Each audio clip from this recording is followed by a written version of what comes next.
द्वारास्तेषु मण्डप शृङ्गारमण्डप चैव मुक्तिमण्डप एव च ज्ञानमण्डप संज्ञासु तृतीयपरिकीर्तिता एकान्तमण्डप चैव चतुर्थपरिकीर्तिता नानाविधानसंयुक्ता नानाधूपैः सुधूपिता कोटिसूर्यसमाकान्त्या प्राजन्ते मण्डपाशुता तन्मण्डपानां भरितकाश्मीरवनिका स्मृता मल्लिका कुन्दवलिका यत्र पुष्करकास्थिता असंख्यातामृतमदैर्पूरितास्त्रस्रवान्द्रवम् महापद्माडवी तद्वद्रत्नस्य सोपाननिर्मिता सुधारसेन सम्पूर्णा गुञ्जन्मत्तमधुव्रतां हंसकारण्डमाकेन्नाद्यन्तपूजितदित्तलां वनिकानां सुगन्धैः मणिद्वीपं सुवासितं शृङ्गारमण्डले दैव्यो गायन्ति विविधैर्स्वरैः सभासदो देववशां मध्ये श्रीजगदम्बिका मुक्तिमण्डपमध्ये तु मोचयत्यनिशं शिव ज्ञानोपदेशं कुरुते तृतीयेन्द्रपमण्डपे चतुर्थमण्डपे देव जगद्रक्षाविचिन्तनं मन्त्रिणी सहिता नित्यं करोति जगदम्बिका चिन्तामणिगृहे राजन् शक्तितत्त्वात्मकैर्परैर्सोपानैर्दशतैर्युक्तो मञ्चकोऽप्यधिराजते ब्रह्मा विष्णुश्च रुद्रश्च ईश्वरश्च सदाशिव एते पञ्चखुरा प्रोक्ता फलकस्तु सदाशिव तस्योपरि महादेवी भुवनेशी विराजते सर्वत्र देवी नाम संकीर्तनं श्रीमहादेवी नमः या देवी निजलीलार्थं द्विधा भूता बभूवः सृष्ट्यादौ तु स एवायं तदर्थाङ्गुमैश्वर कंदर्पदर्पणाशोदिर्गौडिकन्दर्पसुन्दर पञ्चभक्तस्त्रिनेत्रच्च मणिभूषणभूषिता हरिणाभीनिवर्षोन्वरं च निजबाहुभिर्प्रदधान षोडशाब्दोऽसौ देवः सर्वेश्वरो महान् कोटिसूर्यप्रदीकाश चन्द्रकोटिषु शीतल शुद्धस्फटिकसङ्काशत्रिनेत्रशीतलद्युति वामाङ्गे सन्निषण्णास्य देवी श्रीभुवनेश्वरी नवरत्नगणाकीर्ण काञ्चीदाम विराजिता तप्तकाञ्जनसन्नतवैडूर्याङ्गदभूषणा करश्रीचक्रवाडङ्गविडङ्गवदनाम्बुजा ललाडकान्तिविभवविजितार्थसुधाकरा बिम्बकान्तितिरस्कारी रदनच्छदविराजिता श्लसल्कुङ्कुमकस्तूरी तिलकोद्भासितानना दिव्यचूडामणिस्फारचन्द्रकसूर्यक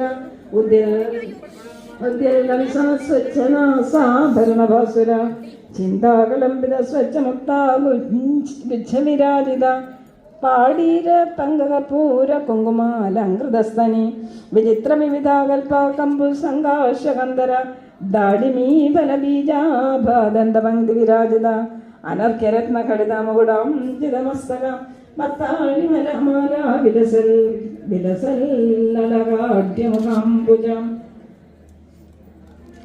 कलङ्ककाशनन्मुक्तशरचन्द्रनिभानना जाह्नवी सलिलावर्तशोभिनाभिविभूषिता माणिक्यशकलामृतमुद्रिकाङ्गुलिभूषिता पुण्डरीकदलाकार नयनत्रयसुन्दरी कल्पनाक्षमहारागवर्णरागोज्ज्वलप्रभा रत्नगङ्गिनिकायुक्तरत्नकङ्कणशोभिता मणिमुक्तासरापारलसल्पदकसन्दति रत्नाङ्गुलिप्रविदता प्रभाजालसत्करा कञ्चुरी गुम्बितावार नानारत्नाप्रविद्युति मल्लिका मोदितं मिल्ल मल्लिकाडिसरा मल्लिकाडिसरावृता सुहृतनिबडो तुङ्गभुजभाररसा शिवा दरभाषांशाभीनिरसन्बाहुजलश्रया सर्वशृङ्गारमेषाढ्य सुकुमाराङ्गवल्लरी सौन्दर्यधारा सर्वस्व निर्व्याजकरुणामयी निजसल्लाभमाधुर्या विनिर्भर्सितगच्छमि कोटिकोटिकनीन्दूनां कान्तिं व्यापिप्रदीपरा नानासखी विर्मासीभिः सदा देवाङ्गनादिभिः सर्वाभिर्देवताभिस्तो समन्तान् परिवेष्टिता इच्छाशक्त्या ज्ञानशक्त्या क्रियाशक्त्या समन्विता लज्जा तुष्टि तदा पुष्टि कीर्तिकान्तिर्क्षमादया बुद्धिर्मेधा स्मृतिर्लक्ष्मीर्मूर्तिमप्योऽङ्गना स्मृता जया च विजया चैवाप्यजिता च पराजिता नित्या विलासिनी दोग्ध्री त्वखोरा मङ्गला नव पीडशक्तयेदास्तु सेवन्ते याम्बराम्बिकां यस्यास्तु पार्श्वभागे निधि तौ शङ्खपद्मगौ നവരത്നമഹാനദ്യസ്തദാ വൈ കാഞ്ചനർഷവ സപ്തധാതുമഹാനദ്യോ നിധിഭ്യാം തൂ വിനർഗതാ സുധാ സിന്ധുന്തഗാമിന്യാസ സർവാം നൃപസത്തമാം സാ ദേവി ഭുവനേശാനെ തദ്വാമാങ്കേ വിരാജത്തെ സർവേഷു സമഹേശസ്യ യൽസംഘാദേവനാന്യത സർവത്ര ദേവീ നാമ സങ്കീർത്തനം ശ്രീ മഹാദേവ്യൈ നമഃ. ചിന്താമണിഗൃഹസ്യാസ്യ പ്രമാണം ശൃണുഭൂമിപ സഹർഷയോജനായാമം മഹാം തത്തൽ പ്രദക്ഷതേ തദുത്തരേ മഹാശാല പൂർവസ്മാൻ ദ്വിഗുണാസ്പൃത അന്തരിക്ഷഗതം ത്വേന നിരാധാരം വിരാജതേ സങ്കോചായനേസ്യ നിരന്തരം പടവൽ കാര്യവശത പ്രളയേ സർജനീയ തഥാം ശാലാനാം ജൈവ സർവേഷാം സർവകാന്തി പരാവതി ചിന്താമണിഗൃഹം പ്രോക്തം യത്ര ദേവീ മഹോമയീ യേ യേ ഉപാസകാ സന്തി പ്രതിബ്രഹ്മാണ്ഡവർത്തിന ദേവേഷു നാഗലോകേഷു മനുഷ്യേഷു നരേഷു ച തേ ദേവ്യാസ്തേ ച സർവേ വ്രജന്ത്യത്രൈവ ഭൂമിപ ദേവീ ക്ഷേത്രേ തിരന്തി പ്രാണാൻ ദേവ്യർച്ചനേനതാം തേ സർവേ യാന്തി തത്രൈവ യത്ര ദേവീ മഹോത്സവ കൃതകുല്യ ദുഃഖകുല്യ ഗതികുല്യാമദർശവ സ്യന്തന്തി സകല സർവാ തഥാ മൃതവഃ പരം ദ്രാക്ഷാരസവഃ കാചജംബൂരസവഃ പരം ആമ്രേഷരസാഹിന്യോ നദ്യസ്താസു സദർശച മനോരഥഫലവൃക്ഷാവാപ്യ കൂപാസ്തദൈവ ച യഥേഷ്ടഭാനവരദാനന്യൂന്യം കിഞ്ചിദസ്തി നരോഗപരിതം ഭാവീജരാ ഭാവികഥാജന ന ചിന്താരജമാശ്ചര്യം കാമക്രോധാദികം തഥാ സർവേ യുവനസ്ത്രീകാ സഹസ്രാദിത്യവർച്ചസാം ഭജന്തി സതതം ദേവീം തത്ര ശ്രീഭുവനേശ്വരീം കേജൽ സലോകദാമന്ന കേജൽ സാമീപ്യതാം ഗദാ സ്വരൂപതാം ഗദാ കേജൽ സാഷ്ട്യം താം ജപരേ ഗദാ യാസു ദേവതാ തത്ര പ്രതി ബ്രഹ്മാണ്ഡവർത്തിനാം സമഷ്ടയസിതാസു ദേവന്തേ ജഗദീശ്വരീം സപ്തകോടി മഹാമന്ത്ര മൂർത്തിമന്ത ഉപാസതേ മഹാവിദ്യ ച സകല സാമ്യാവസാത്മികാം ശിവാം കാരണം ബ്രഹ്മഭൂരൂപാം താം മായാശബല വിഗ്രഹാം യുദ്ധം രാജന്മയാ പ്രോക്തം മണിദീപം മഹത്തരം ന സൂര്യചന്ദ്രോ നോ വിദ്യുൽഘോടയോഗ്നി തഥൈവ ച ഏതസ്യ ഭാസാ കൂഢ്യം ശകൂഢ്യം സേനാവിദേ സമ കുജൽ വിദ്രുമസങ്കാശം കുജന്മരകദച്ഛമേ വിദ്യുൽഭാനുസമച്ഛായാം മധ്യസൂര്യസമം കുജത് വിദ്യുൽകോടി മഹാധാരാ സാരകാന്തി തതം കുജത് കുജൽ സിന്ദൂര നീലേന്ദ്രമാണിക്യ സദൃശച്ഛവേ ഹീരസാര മഹാഗർഭാദ ദഗദ്ധ ദിക്തടം കാന്ത്യാദാവാനലസമം തപ്തകാഞ്ചനസന്നിധം ക്വചിൽ ചന്ദ്രോപലോദ്ഗാരം സൂര്യോദ്ഗാരം ച കുത്രജിത് രത്നശൃംഗി സമായുക്തം രത്നപ്രാകാരഗോപുരം രത്നപത്രേ രത്നതലൈർവിക്ഷയിച്ച പരിമണ്ഡിതം നൃത്യന്മയൂരസംഗൈച്ച കബോധാരണിതോജ്വലം കോകിലാകാകനീലാഭൈർ ശുകാരാഭൈച്ച ശോഭിതം സുരമ്യരമണീയാംബുലക്ഷാവതി സരോവൃതം തന്മധ്യഭാഗരത്നമംഗലേ സുഗന്ധിസമന്താസ്തു വാസിതം ശതയോജനം മന്ദമാർഗസംഭിന്ന ചലദ്രുമാസമാകുലം ചിന്താമണി സമൂഹാനാം ജ്യോതിഷാവിരതാംബരം രത്നപ്രഭാഭിരവിദോദ്ധഗദ്ധ വൃക്ഷംവാദമഹാഗന്ധവാദം പ്രാതസുപൂരിതം ധൂപധൂപായുധം മണിജാലക സച്ചിദ്രതരുണോദരകാന്തിർ ദിഗ്മോഹജനകം ചീരദർപ്പണോദര സന്നിധം ഐശ്വര്യസ സമഗ്രസ്യ ശൃംഗാരസ്യാഖിലസ്യ സർവജ്ഞതായ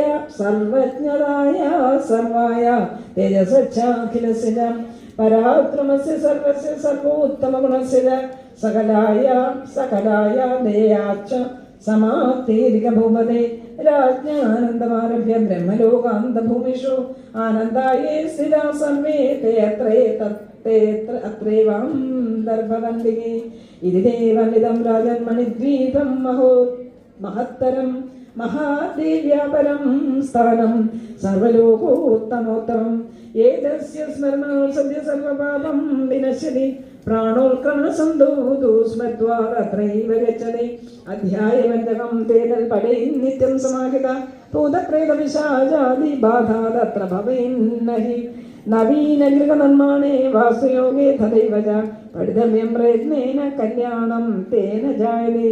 ഇത് ശ്രീദേവി ഭാഗവതേ ദ്വാദശസ്കന്ധേ ദ്വാദശോധ്യായ. സർവത്ര ദേവീ നാമ സങ്കീർത്തനം.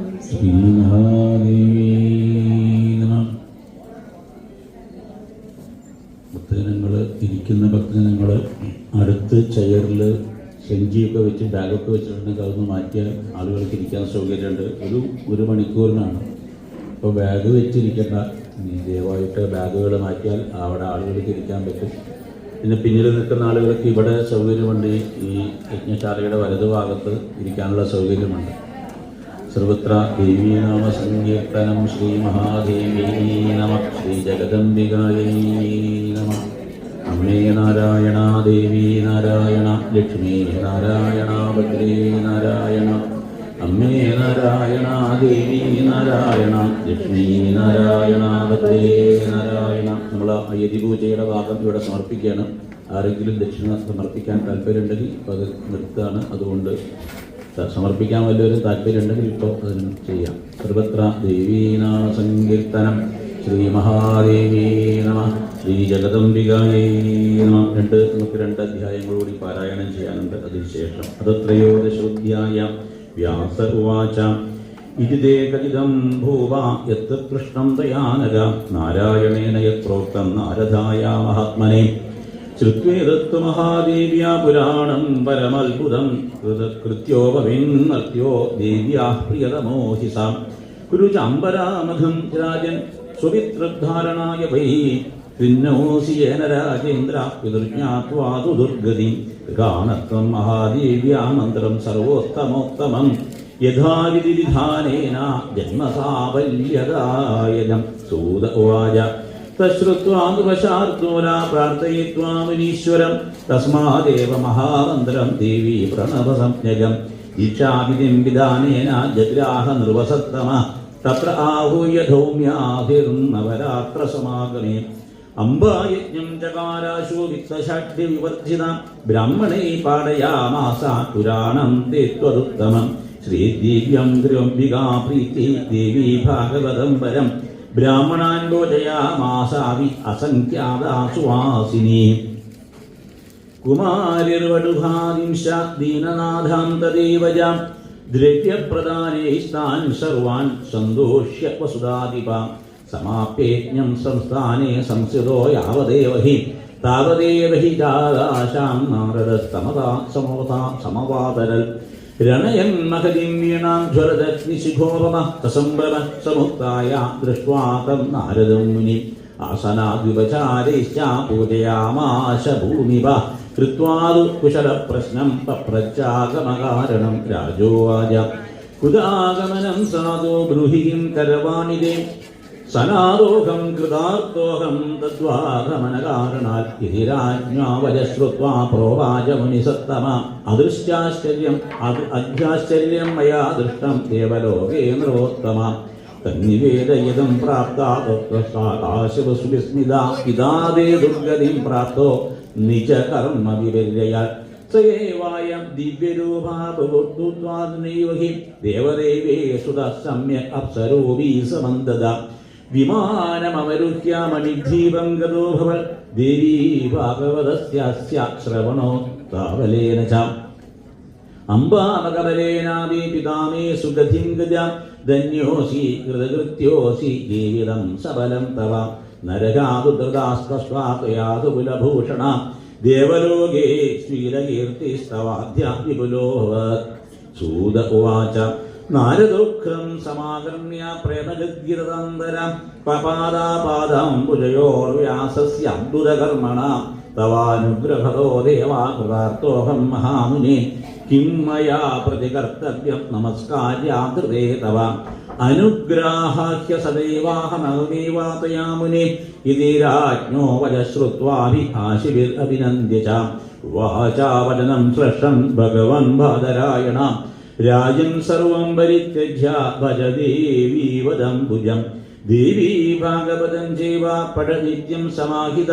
അംബാമകം സദാ ഭക്തിയാ കുരു നിത്യമതന്ത്രിത. അനായാസേന തേന ത്വം മോക്ഷ്യസേ ഭവബന്ധനാത്. സന്ധ്യന്യാനി പുരാണാനി ഹരിരുദ്രമുഖാനി ച ദേവീ ഭാഗവതസ്യാസ്യ കലാന്യർഹതി ഷോഡശിം സാരവേദപുരാണാനാം വേദാനാം ദേവ സർവശ മൂലപ്രകൃതിരേവേഷ യത്ര പ്രതിപാദ്യതേ സമം തേന പുരാണം സ്യാൽ കഥമ നിർവോത്തമ പാഠേ വേദ സമം പുണ്യം യസ്യാജ്ജനമേജയാം യസ്യാജ്ജനമേജയാം പഠിതവ്യം പ്രയത്നേന തദേവ വിബുധോത്തമൈഃ ഇത്യുക്താ നൃപതിം തം ചകാമ മുനിരാട്ടത ജിഗ്മുശ്ചൈവ യഥാസ്ഥാനം ദ്രൗമ്യാദിവിനയോമല ദേവീ ഭാഗവതസ്യൈവാം പ്രശംസാം ചക്രുരുത്തമാം രാജ്യാശാസധരണീം തതഃ സന്തുഷ്ടമാനസ ദേവീ ഭാഗവതം ചൈവ പഠൻ ശൃണ്വൻ നിരന്തരം. ഇത് ശ്രീദേവീ ഭാഗവതേ ദ്വാദശസ്കന്ധേ ത്രയോദശോധ്യായ. സർവത്ര ദേവീ നാമസങ്കീർത്തനം. ശ്രീ മഹാദേവീ നമഃ. ശ്രീമദ് ദേവീ ഭാഗവതത്തിലെ ബലശ്രുതി അവസാനമായിട്ടുള്ളതായ അധ്യായമാണ് പാരായണം ചെയ്യുന്നത്. അത ചതുർദശോധ്യായ. സൂത ഉവാച അർദ്ധശ്ലോകാത്മകം യത്തോ ദേവീ വക്രാബ്ജ നിർഗരം ശ്രീമദ്ഭാഗവതം നാമ വേദസിദ്ധാന്തബോധകം ഉപദിഷ്ടം വിഷ്ണുവേൽവടവത്ര നിവാസിനെ ശതകോടി വിസ്തീർണം ദത്കൃതം ബ്രഹ്മണാ പുരാ തസ്മാദേകൃത്വാ വ്യാസേന ശുകഹേരവേ അഷ്ടാദശസഹസ്രം ദ്വാദശസ്കന്ധ സംയുതം ദേവീ ഭാഗവതം നാമ പുരാണം ഗ്രഥിതം പുരാ അദ്യാപി ദേവലോകേ ബഹുവിസ്തീർണമസ്തി താനേന സദൃശം പുണ്യം പവിത്രം പാപനാശനം പദേ പദേശ്വമേതസ്യ ഫലമാപ്നോതി മാനവം പൗരാണികം പൂജയിത്വാ വസ്ത്രാഭരണാദിഭിः വ്യാസബുദ്ധ്യാ തന്മുഖാതു ശ്രുത്വേദസമപോഷിത ലിഖിത്വാ നിജഹസ്തേന ലേഖകേനാഥമാമുനെ പ്രൗഷ്ടപദ്യാം പൗർണമാസ്യാം ഹേമസിംഹസമന്വിതം ദദ്യാൽ പൗരാണികായാ ദക്ഷിണാം ച വയസ്വിനീം സാലംകൃതാം സവസാം ച കപിലാം ഹേമമാലിനീം ഭോജയൽ ബ്രാഹ്മണാനന്ദേവി അധ്യായപരിസംഹിതാൻ സുവാസിനാ സവാദിഷ്ട കുമാരീർവടുകൈ സഹം ദേവീ ബുദ്ധ്യാ പൂജയേതം വസനാഭരണാദിഭിः പായസാന്നാവരണോഭി ഗന്ധശ്രുത് കുസുമാദിഭിः പുരാണദാനേനേതേന ഭൂദാനസ്യ ബലം ലഭേത് ഇഹലോകേ സുഖീ ഭൂത്വാഭി അന്തേ ദേവീപുരം വ്രജേൽ നിത്യം യശൃണുയാൽ ഭക്തിയാം ദേവീ ഭാഗവതം പരം തസ്യ ദുർലഭം കിഞ്ചിൽ കദാചിൽ ക്വചിദസ്തി അപുത്രോ രവതേ പുത്രാൻ ധനാർത്ഥീ ധനമാപ്നുയാൽ വിദ്യാർത്ഥി പ്രാപ്നുയാൻ വിദ്യാം കീർത്തിമണ്ഡിതഭൂതല വന്ദ്യാകാകവന്ദ്യവാമൃതവന്ദ്യാ ചയാംഗനാം ശ്രവണാദസ്യ തദ്ദോഷാ നിവർത്തേതന സംശയാ യദ്ഗേഹേ പുസ്തകം ചേതൽ പൂജിതം യദ് തിഷ്ഠതി തദ്ഗേഹം നോദയം നിത്യം രമാ ചൈവ സരസ്വതി നേക്ഷന്തേ തത്ര വേദാളാഢാകിനീ രാക്ഷസാദയാം ധ്വരിതം പുനരം സൃഷ്ട്വാ പടേരേതസമാഹിതാം മണ്ഡലാന്നാശമാപ്നോതി ജ്വരോ ദാഹസമന്വിത സദാ വിദ്യാനി പഠനാക്ഷയരോഗോ വിനശ്യതി പ്രതിസന്ധ്യം പടേദ്യസ്തു സന്ധ്യാം കൃത്വാ സമാഹിതാം ഏകേകസ്യാധ്യായം സദരോ ജ്ഞാനവാൻ ഭവേൽ ശുഭനം ശേഷേറാ കാര്യകാര്യേഷു ചൈവ ഹി തത്പ്രകാര പുരസ്താത്തു കലിതോസ്തി മയാ മുനി നവരാത്രേ പടേം നിത്യം ശാരദീയേ വിഭക്തിതാം തസ്യാംബികാതു സന്തുഷ്ട ദദീശാദിഗംബലം വൈഷ്ണവേ ശൈവശൈവേശ്ച രമോ വാ പ്രീതയേ സദാ സൗരവേശ്ച ഘാണഭക്തേശ്ച ശ്രേഷ്ഠശക്രേശ്ച തുഷ്ടയേ പഠിതവ്യം പ്രയത്നേന നവരാത്ര ചതുഷ്ടയേ വൈദികേ നിജഗായത്രീ പ്രീതയേ നിത്യശോമുനെ പഠിതവ്യം പ്രയത്നേന വിരോധോ നാത്രവസ്തിൽ ഉപാസനാദു സർവേഷാം ശക്തിയുക്താസ്തി സർവദാ തശ്രുതോ ഏവ ദോഷാർത്ഥം പഠിതവ്യം സദാ ദ്വിജൈഃ ശ്രീശൂദ്രോ ന പഠേദേവ കഥാ ദ്വിജ വിമോഹിതം ശൃണുയാൽ ദ്വിജവക്ത്രാത്തോ നിത്യമേവേദിജസ്ഥിതി കിം പുനർബഹുനോക്രേണ സാരം വക്ഷ്യാമി തത്വത വേദസാരമിദം പുണ്യം പുരാണം ദ്വിജസത്തമ വേദപാഠസമം പാഠേ ശ്രവണേ ച തദേവ ഹി സച്ചിദാനന്ദരൂപാംഗം ഗായത്രീ പ്രതിപാദിതാം നമാമി ഹ്രീം മദീം ദേവീം ധിയോ യോ ന പ്രചോദയാൽ ഇതി സൂതവച ശ്രുത്വാ നനീഷിയാത ബോധന പൂജയാമാസേ സൂതം പൗരാണികോത്തമം പ്രസന്നഹൃദയാ സർവേ ദേവീപാദാംബുജാർച്ചക നിർവൃതിം പരമാം പ്രാപ്ത പുരാണസ്യ പ്രഭാവത നമശ്ചക്രുഃ പുനഃ സൂതം ക്ഷമാപ്യജ മുഹുർമുഹു സംസാരവാരിതസ്തേതാ പ്രഭോസ്മാകം ത്വമേവ ഹി ഇതി സമനിവരാണാമഗ്രതശ്രാവഹിത്വാ സകലനിയമഗുഹ്യം ദൗർഗമൈതത്പുരാണം നതമതമുനിസംഘം വർദ്ധയിത്വാ ശിശാംബാഭരണകമലം മൃഗോ നിർജഗാമാദസൂത സതമതമുനിസംഘം വർദ്ധയിത്വാ ശിശാംബാചരണകമലഭൃംഗോ നിർജഗാമാദസൂത നതമതമുനിസംഘം വർദ്ധയിത്വാ ശിശാംബാചരണകമലഭൃംഗോ നിർജഗാമാദസൂത ഇതി ശ്രീദേവി ഭാഗവതേ ദ്വാദശസ്കന്ധേ ചതുർദശോധ്യായ സമാപ്തോയം ഗ്രന്ഥ സർവത്ര ദേവീ നാമ സങ്കീർത്തനം ശ്രീമഹാദേവീ നമഃ സൃഷ്ടോയാ സർഗരൂപാ ജഗദവനവിദോ പാലിനീയാ രജരുദ്രീ സംഹാരേ ജാവ്യസ്യാ ജഗതിതമഖിലം ക്രീഡനം യാ പരാഖ്യാം പശ്യന്തി മധ്യമാദോ തതനു ഭഗവതി വൈഖരീ വർണ്ണരൂപാ സാസ്മൽ വാചം പ്രസന്നാ വിധിഹരിഗിരിശാരാദിതോ അലങ്കരോതു സർവത്ര ദേവീ നാമ സങ്കീർത്തനം ശ്രീമഹാദേവീ നമഃ ശ്രീ ജഗദംബികായൈ നമഃ കാത്തുകൊള്ളുക ഞങ്ങളെ പരദേവതേ കാൽത്തളിർവണങ്ങുന്നേ കരുണാമയേ കാത്തുകൊള്ളുക ഞങ്ങളെ പരദേവതേ കാൽത്തളിർവണങ്ങുന്നേ കരുണാമയേ നിത്യവും ഭജിച്ചിടാം നിൻഗുണങ്ങൾ വാഴ്ത്തിടാം നിത്യവും ഭജിച്ചിടാം നിൻഗുണങ്ങൾ വാഴ്ത്തിടാം നിസ്തുല പ്രഭാമയേ നമസ്കരിച്ചിടാം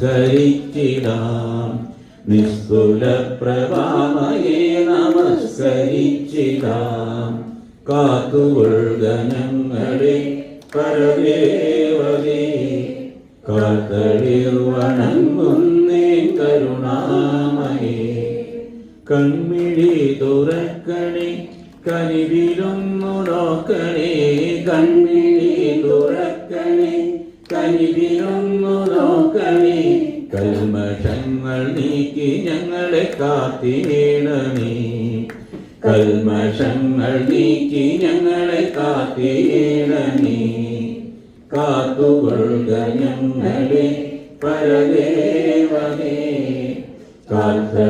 കാൽത്തളിർവണങ്ങുന്നേ കരുണാമയേ നെയ്വിളക്കു വെച്ചിടാം നേർച്ചകൾ കഴിച്ചിടാം നെയ്വിളക്കു വെച്ചിടാം നേർച്ചകൾ കഴിച്ചിടാം തെച്ചിമാല ചാർത്തി ഞങ്ങൾ പൂജ ചെയ്തിടാം തെച്ചിമാല ചാർത്തി ഞങ്ങൾ പൂജ ചെയ്തിടാം കാത്തുകൊള്ളുക ഞങ്ങളെ പരദേവതേ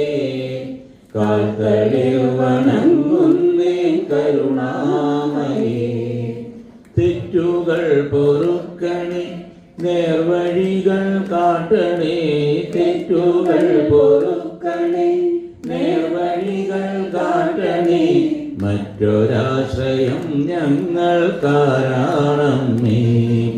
മറ്റൊരാശ്രയം ഞങ്ങൾക്കാരാണമേ കാത്തുകൊള്ളുക ഞങ്ങളെ പരദേവതേ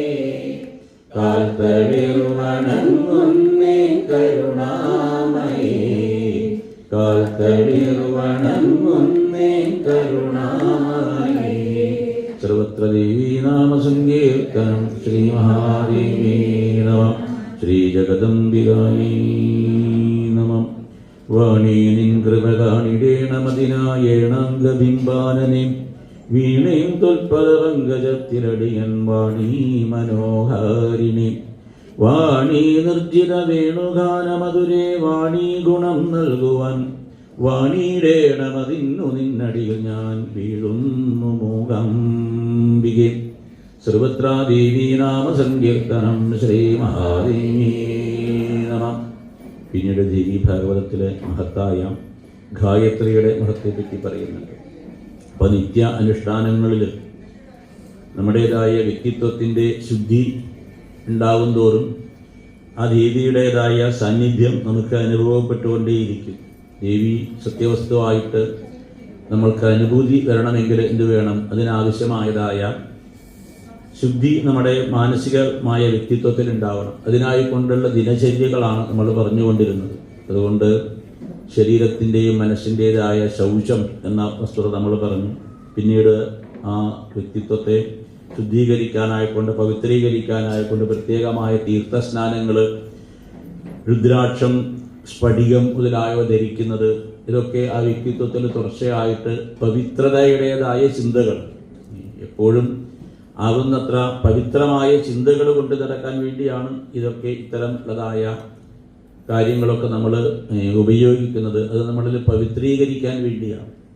അതുകൊണ്ട് ആ രുദ്രാക്ഷം ധരിച്ച് നടക്കുന്ന സമയത്ത് അതിന് ഇത്ര ജപം, മഹാദേവൻ്റെതായ ഓം നമഃ ശിവായ എന്നുള്ളതായ മന്ത്രജപം, അതുപോലെ ലേപനം എന്ന് പറഞ്ഞാൽ കുറിയിടുന്നത്, ഭസ്മവും കളഭവും ഒക്കെ കുറിയിടുന്നത്, ഇതൊക്കെ നമ്മളിൽ തുടർച്ചയായിട്ട് പവിത്രീകരമായിട്ടുള്ളതായ ഡിവൈൻ തോട്ട്സ് അത് തുടർച്ചയായിട്ട് ജനിപ്പിക്കാൻ വേണ്ടിയാണ്. അങ്ങനെ കാലം കൊണ്ട് ആ നമ്മളിലുള്ള ആ ഡിവൈനിറ്റി, ആ ഈശ്വരത്വം വർദ്ധിക്കുമ്പോൾ ആ ഈശ്വരൻ സാക്ഷാൽ സത്യമായിട്ട് നമുക്ക് എന്തുണ്ടാവും? അനുഭവപ്പെടും. അത് അതാത് ഉപാസകർക്ക് അവരുടെ തരത്തിൽ ദേവിയായിട്ടോ ദേവനായിട്ടോ ഗുരുവായൂരപ്പനായിട്ടോ അയ്യപ്പനായിട്ടോ ഒക്കെ. നമ്മളിവിടെ ദേവി ഭാഗവതം പറഞ്ഞതുകൊണ്ട് ദേവി ദേവി എന്ന് പറഞ്ഞു. ദേവിയുടേതായ നവാക്ഷരി മന്ത്രം ഐം ഹ്രീം ക്ലീം ചാമുണ്ടായി അത് ജപിക്കൂ എന്നൊക്കെ പറഞ്ഞു. അത് പറഞ്ഞിട്ട് ദേവി ഭാഗവതം കേട്ടത് കൊണ്ട് ഇനിയിപ്പോൾ അയ്യപ്പനെയോ ഗുരുവായൂരപ്പനെയോ ഉപാസിക്കുന്നവർ അത് നിർത്തി ദേവി ഭാഗവതം, അങ്ങനെ ആവശ്യമില്ല. ഏത് സാധനയാണോ നമ്മൾ ചെയ്യുന്നത് അത് കൂടുതൽ ശ്രദ്ധയോടുകൂടി ചെയ്യുക. ഏത് ദേവനെയാണോ ഉപാസിക്കുന്നത് ആ ദേവനെ തന്നെ കൂടുതൽ ശ്രദ്ധയോടുകൂടി 100% അത് സത്യമാണ് എന്ന ഭാവത്തോടുകൂടി എന്ത് വേണം? ജീവിക്കണം. വെറുതെ നാമം മാത്രം ചൊല്ലിയാൽ പോരാ. ഇതിനെന്ത് വേണം? ആ വസ്തു സത്യമാണ്, താൻ ഉപാസിക്കുന്ന ദേവൻ സത്യമാണ് എന്ന തരത്തിലുള്ളതായ ഒരു രീതിയായാലേ എന്തുണ്ടാവുള്ളൂ?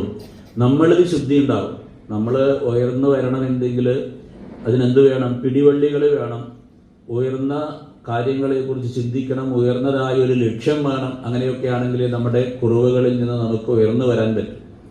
അതുകൊണ്ട് ഇപ്പം നമ്മൾ ദേവി ഭാഗവതമാണ് ഇവിടെ പറഞ്ഞത് എന്നുകൊണ്ട് തുടർച്ചയായിട്ട് ഞാൻ ദേവി ദേവി എന്ന് പറഞ്ഞതുകൊണ്ട് എന്ത് വേണ്ടാന്ന് വെക്കണ്ട. ഇപ്പം ചെയ്യുന്നതായ സാധന അത് മാറ്റി ഇനിയിപ്പോൾ അത് വേണ്ട, ദേവിയെ അങ്ങനെയല്ല. ഏത് ഉപാസനാമൂർത്തിയെയാണോ ഏത് ദേവനെയാണോ നിങ്ങൾ ഭജിക്കുന്നത് അത് കൂടുതൽ ശ്രദ്ധയോടുകൂടി അത് തനിക്ക് സത്യമാണ് എന്ന ഭാവത്തോടുകൂടി തീവ്രതയോടുകൂടി ചെയ്യാൻ പരിശ്രമിക്കാം. നമ്മുടേതായ സത്സംഗങ്ങൾ ഒക്കെ നമ്മൾ ചെയ്യുന്നത് ആ പ്രേരണ, നമ്മളിലുള്ളതായ ഈശ്വരനെ ഭജിക്കാനുള്ള പ്രേരണ ഒന്നും കൂടി തീവ്രമാക്കാനാണ് ഈ സത്സംഗങ്ങൾ. പഴയ കാര്യങ്ങളൊക്കെ ആയിട്ടും അത് നമ്മുടെ എന്തുണ്ടാകും? ബാക്ക് ബർണർ എന്ന് പറഞ്ഞ പോലെ അത് പിന്നിലേക്ക് പോകും. അത് ഒഴിവാക്കാനാണ്. അതുകൊണ്ട് ഇവിടെ ദേവിയുടെ വസ്തുതയായതുകൊണ്ട് പറഞ്ഞു ഇങ്ങനെ നമ്മളുള്ളതായ എല്ലാ പ്രവൃത്തികളും പവിത്രീകരിക്കാനായിക്കൊണ്ടുള്ളതായ ദൈനംദിന കർമ്മങ്ങളെ പറ്റി പറഞ്ഞു. പിന്നെ അതിൽ വരുന്നതായ ഒരു ഭാഗമാണ് മന്ത്രജപം, നാമജപം. ഇതിൽ കൂടെയൊക്കെ പവിത്രത കൊണ്ടുവരാം. അവിടെ മന്ത്രത്തിൻ്റെ തലത്തിൽ പറയുമ്പോഴാണ് ഗായത്രി മന്ത്രത്തിന് മഹത്വമുണ്ട് എന്ന്. അത് പറഞ്ഞാൽ ഗായത്രി മന്ത്രത്തിന് മാത്രമേ മഹത്വമുള്ളൂ എന്നല്ല. നിങ്ങൾക്ക് ഗുരുനാഥന്മാർ നിങ്ങൾക്ക് പറഞ്ഞു തന്നതായ മന്ത്രം, അതും ആ മന്ത്രവും ശക്തമാണ്. ഏത് മന്ത്രമാണ് എന്നുള്ളതല്ല, എത്ര തീവ്രതയോടുകൂടി സത്യാവസ്ഥയോടുകൂടി നമുക്കത് ആശ്രയിക്കാൻ പറ്റുന്നുണ്ട്, അതിനെ നമ്മൾ കാണുന്നുണ്ട്, അതിനനുസരിച്ചാണ് അതിൻ്റെ വിജയം. അപ്പം അതുകൊണ്ട് ഇവിടെ ഗായത്രി എന്ന് പറഞ്ഞു. ഗായത്രി എന്നുള്ളതിൽ നിങ്ങൾ ഉപാസിക്കുന്ന ഏത് മന്ത്രവും ഇതുപോലെ തന്നെ എടുക്കാവുന്നതാണ്. ഗായത്രി മന്ത്രത്തിൻ്റെതായ പ്രത്യേകത പറഞ്ഞു. ആ മന്ത്രം പ്രത്യേകിച്ച് ഈ ഗായത്രി ഉപദേശം കിട്ടിയ ആളുകൾ നിത്യമായിട്ടത് ജപിക്കണമെന്നാണ്. ഇല്ലെങ്കിൽ അത് പാപമായിട്ട് വരും. ബ്രാഹ്മണനായി ഗായത്രി ഉപദേശം കിട്ടിക്കഴിഞ്ഞാൽ ആ ഉപദേശം കിട്ടിയാൽ അത് ജപിക്കണം. അത് ജപിച്ചില്ലെങ്കിൽ എന്തുണ്ട്? അത് പൂർവികന്മാരോട് ചെയ്യുന്ന, കാരണം ഓരോ മന്ത്രത്തിൻ്റെയും ശക്തി അത് ഉപാസിച്ച പൂർവികരായിട്ടുള്ള ആളുകളുടെ ശക്തിയാണ്. ഓരോ മന്ത്രവും അതാത് അനവധി കാലമായി പല ഋഷീശ്വരന്മാരും പല മഹാത്മാക്കളും ഒക്കെ ജീവിച്ച് അതിന് ശക്തി കൊടുത്തതാണ്. അപ്പൊ അവരോട് ചെയ്യുന്ന അപാകതയാവും ഉപദേശം വാങ്ങിച്ചിട്ട് പിന്നെ ഇത് ചെയ്യാതിരുന്നാൽ അത് ജപിക്കാതിരുന്നാൽ. അതുകൊണ്ട് മന്ത്രോപദേശം കിട്ടിയാൽ ഏതായാലും അത് ജപിച്ചിരിക്കണം, അല്ലെങ്കിൽ ഉപദേശത്തിന് പോകണ്ട. ചില ആളുകൾ അതൊരു ഫാഷനായിട്ട് എടുത്തിട്ടുണ്ട്, നമ്മുടെ സൗകര്യത്തിനല്ല. അപ്പം അതുകൊണ്ടാണ് ഇവിടെ മന്ത്രോപദേശം. അതുകൊണ്ട് ഗായത്രി പരമമായിട്ട് പറഞ്ഞതുകൊണ്ട് ഗായത്രിയുടെ ഉപാസനയെ പറ്റി പറഞ്ഞു. ഗായത്രി ഉപാസനയൊക്കെ ചെയ്യുന്ന ആളുകൾക്ക് ഈ പറഞ്ഞതായ 108 ഗായത്രി ജപിച്ചു കഴിഞ്ഞാൽ ഒരു കണക്ക്, ചെറുതായൊരു കണക്ക് അവിടെ പറയുന്നുണ്ട്. 108 ഗായത്രി ജപിക്കാൻ സാധിച്ചാൽ ഒരു പകല് ചെയ്തതായ ദോഷങ്ങൾ തീരും എന്നാണ്. 1008 ഗായത്രി ജപിച്ചാൽ പകലും രാത്രിയും ചെയ്യുന്നതായ പാപങ്ങൾ തീരും. അപ്പൊ ഒരു ദിവസം ചുരുങ്ങിയത് എന്ത് ചെയ്യണം? 1008 ഗായത്രിയെങ്കിലും ജപിക്കണമെന്നാണ്. ഈ ഗായത്രി ഉപദേശം കിട്ടിയ ആളുകൾ പോലും 10 ആയിട്ട് കുറയ്ക്കും. അപ്പൊ അതുകൊണ്ട് അത് അങ്ങനെ 10 ഗായത്രിയെങ്കിലും അങ്ങനെ പറയുള്ളൂ. 10 ഗായത്രി ഒന്നുമല്ല, 1008 ഗായത്രി ജപിക്കണം. കാരണം നിത്യമായിട്ട് നമ്മൾ അറിഞ്ഞോ അറിയാറിയോ എന്ത് ചെയ്തുകൊണ്ടിരിക്കും? സത്കർമ്മങ്ങളും ദുഷ്കർമ്മങ്ങളും ചെയ്തുകൊണ്ടിരിക്കും ഇല്ലേ? നമ്മളിപ്പോൾ ഇതാ ക്ഷേത്രത്തിലേക്കൊക്കെ കൊണ്ട് വരണ സമയത്ത് ആ റൂട്ടിലൊക്കെ ഇറങ്ങി വരുമ്പോൾ കാല് ഷൂസോ ചെരുപ്പോ ഇട്ട് വരണ സമയത്ത് ആ റൂട്ടിൽ ഒരു പുഴുവിനെ കണ്ടാൽ ഉടനെ എന്ത് ചെയ്യും? ഈ ഷൂസിട്ട കാലമുണ്ട് അല്ലെങ്കിൽ ചെരുപ്പിട്ട കാലമുണ്ട് അതിനെ ചവിട്ടി തേക്കും. ആരും നമ്മളെ പഠിപ്പിക്കുന്നില്ല, എവിടെയും പറയുന്നില്ല പുഴുവിനെ കണ്ടാൽ ചവിട്ടി തേക്കൂ. ആരെങ്കിലും പഠിപ്പിച്ചിട്ടുണ്ടോ? പക്ഷെ അത് നമ്മൾ ഓട്ടോമാറ്റിക്കലി ചെയ്യും. അപ്പോൾ അതൊരു വലിയ പാപമാണ്. ജീവജാലങ്ങളൊക്കെ ആവശ്യമില്ലാതെ ദ്രോഹിക്കുക, പ്രത്യേകിച്ച് ചീര മുതലായതായ ഇലക്കറികളൊക്കെ പലപ്പോഴും ഇലക്കറികളൊക്കെ ഉണ്ടാക്കുന്ന സമയത്ത് ചിലപ്പോൾ TV കണ്ടുകൊണ്ടാണ് ഈ ഇലക്കറിയൊക്കെ നേരാക്കുക. അപ്പം എന്തുണ്ടാവും? അവിടെ നോക്കി ഇവിടെ ഈ പുഴുവുമൊക്കെ ഈ ചീര മനുഷ്യർ മാത്രമല്ല മറ്റ് ജീവജാലങ്ങൾക്കും കൂടി തിന്നാനാണ്. അപ്പം അതിൽ പുഴുക്കളൊക്കെ മുട്ടിയിട്ടുണ്ടാവും, പുഴുക്കളൊക്കെ ഉണ്ടാവും. ഈ അമ്മ ചിലപ്പോൾ ആ തിരക്കിൽ എന്ത് ചെയ്യും? ഇതൊക്കെ കൂടി ഒന്നിച്ചിട്ട് പിന്നീട് അന്ന് രാത്രിയുള്ള ചീരക്കൂട്ടാൻ എന്തുണ്ട്? ഒരു പ്രത്യേക സ്വാദ് എന്ന് പറയും. കാരണം വെജ് ആൻഡ് നോൺ വെജ് ടുഗദറാണ്. വേണം വെച്ചല്ല, അറിഞ്ഞല്ല, അറിയാതെ. പൂർവ്വകാലങ്ങളിലൊക്കെ ഈ അടുപ്പ് കത്തിക്കാനായിട്ട് രാവിലെ ചെല്ലുമ്പോൾ അടുപ്പിന് ചുറ്റും വീണതായ ആഹാര പദാർത്ഥങ്ങളൊക്കെ കഴിക്കാനായിക്കൊണ്ട് ഉറുമ്പ് മുതലായതൊക്കെ വന്നിട്ടുണ്ടാവും. അതിനെയൊക്കെ കൂടി ഒന്നിച്ചൊരു തീ കത്തിക്കലുണ്ട്. ചിലപ്പോൾ മണ്ണെണ്ണയൊക്കെ ഒഴിച്ച് കത്തിക്കും. അപ്പോൾ ആദ്യത്തെ ഹോമം, പിന്നെ ഈ പറഞ്ഞതായ കത്തി, വാള്, വെണ്ടയ്ക്ക, ഇതൊക്കെ മുതലായതൊക്കെ എന്തുണ്ട്? പല ജീവജാലങ്ങളെയും നമ്മൾ അറിഞ്ഞോ അറിയാറിയോ ചെയ്യുന്നുണ്ട്. പാപം ഇല്ല എന്ന് പറയും. പാപം നമ്മൾ അറിഞ്ഞിട്ടല്ല, പലപ്പോഴും അറിയാതെ തന്നെ പല പാപങ്ങൾ നമ്മുടെ കയ്യിൽ നിന്ന് വന്നു ഭവിക്കും. അതുകൊണ്ടാണ് നിത്യമായിട്ട് ഈ ഗായത്രി പാപം ഒഴിവാകാൻ ആദ്യം ജപിക്കണമെന്ന്. പിന്നീട് ആ ഗായത്രിയുടെ ഓരോ ഇത്ര ജപിച്ചാൽ ഇത്ര ഫലം എന്നുണ്ട്. ഈ കേരളത്തിലൊക്കെ ഭഗവതായാലും ദേവി ഭഗവതായാലും ചെന്ന് ഒരു 3-4 ദിവസം ഒക്കെ കഴിയുമ്പോഴേക്കും ഇപ്പോൾ ആധുനികമായൊരു ട്രെൻഡാണ് ഈ മഹത്വവും വസ്തുതകളും മനുഷ്യൻ്റെ മഹത്വവും അങ്ങനെ വളരെ സന്തോഷകരവും ആനന്ദകരവുമായ ഒരു ജീവിതമൊക്കെ സാധ്യമാണ് എന്നൊക്കെ ഈ തുടർച്ചയായിട്ട് നമ്മൾ പോസിറ്റീവായിട്ട് പറയുമ്പോൾ ചില അച്ഛന്മാരമ്മാവന്മാരൊക്കെ വന്ന് കാല് പിടിച്ചിട്ട് പറയും, തിരുമേനി ഞാൻ മദ്യത്തിന് അടിമയാണ്, അത് ഒഴിവാക്കാൻ എന്തെങ്കിലും ഒരു മാർഗം. അപ്പോൾ അതാണ് പുതിയ ഇനിയിപ്പോൾ അതൊരു പൂജ തുടങ്ങേണ്ടി വരും. എന്ത് അതിന് അനുവദിച്ചിട്ട് വരും. ഏതെങ്കിലും ഒരു ക്ഷേത്രത്തിൽ തുടങ്ങിയാൽ മതി. എന്തിന്? അത് പേരൊക്കെ നിങ്ങൾ വെച്ചോളൂ. അതിലിപ്പോൾ ഞാൻ പറഞ്ഞാൽ അതാവും പേര്. അപ്പോൾ അതിന് അനുമതി ആൾ ഇനി വരണ കാലത്തുണ്ടാവും. കാരണം എന്തുകൊണ്ടാണ്? ഇതറിയാതെ അതിൽ പോയി പെട്ട് പിന്നെ അതൊന്ന് പുറത്തു വരണം എന്നുള്ള താല്പര്യമുണ്ടായിട്ട് പോലും അത് പറ്റുന്നില്ല. ഓരോന്നിന് പോയി അറിയാതെ ചെന്ന് പെട്ട അടിമയായ ആളുകളുണ്ട്. അപ്പോൾ അവർ വന്ന് പറയും. അപ്പോൾ അതിലാണ് ഈ ദേവി ഭാഗവതത്തിൽ ഇങ്ങനെയൊരു വസ്തുത പറയുന്നത്. ആരാണോ ദിവസം 1008 ഗായത്രി 3 മാസം ജപിക്കുന്നത് അവർക്ക് ഈ പറഞ്ഞതായ അഡിക്ഷൻ, മദ്യത്തിനോടോ മരുന്നിനോടോ ഒക്കെയുള്ളതായ അഡിക്ഷൻ ഇല്ലാതെയാവും. ദേവി ഭാഗവതത്തിൽ പ്രത്യേകം പറഞ്ഞിട്ടുണ്ട്. അതിൽ അതാണ് എടുത്തു പറഞ്ഞത്. അതൊരു ആധുനിക ലോകത്തിൽ പല ആളുകൾക്കും ഗുണകരമാവും. അതുകൊണ്ടാണ് അതിങ്ങനെ പറയേണ്ടി വന്നത്. അങ്ങനെ പല വസ്തുതകളും. അപ്പോൾ അതിലൊരു കാര്യം പ്രായോഗികമായിട്ട് ഇതെന്താ പറയാൻ കാരണം എന്ന് പറഞ്ഞാൽ, പെരുവനം എന്ന് പറഞ്ഞ സ്ഥലത്ത് ഇങ്ങനെ അവിടെ ഒരു സപ്താഹം ഈ നവാഹം ദേവിയുടേതായ അമ്പലമുണ്ട്. ശിവന്റെ അമ്പലത്തിന്റെ തൊട്ട് അടുത്ത്. അവിടെ ഇങ്ങനെ നടക്കുന്ന സമയത്ത് അവിടെ 2-3 പേര് ഇങ്ങനെ സമീപിച്ചു. അവര് ഈ ദൈവഭാഗവതമുള്ളതുകൊണ്ട് ഞാൻ ഈ വസ്തുത പറഞ്ഞു കൊടുത്തു അവർക്ക്.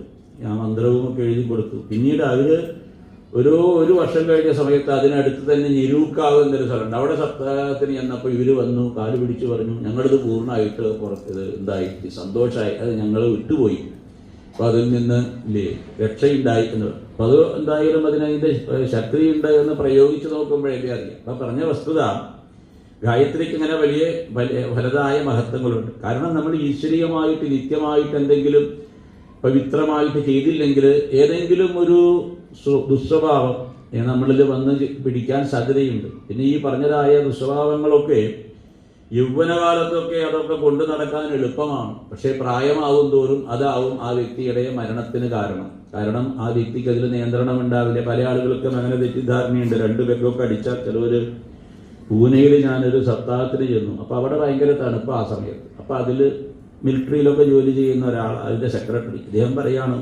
ഒരു പെഗ് ബാൻഡ് അടിച്ചാൽ മതി തിരുമേനി, ഈ തണുപ്പൊക്കെ പോകും. അതാണ് അവർ ഉപദേശിച്ചത്.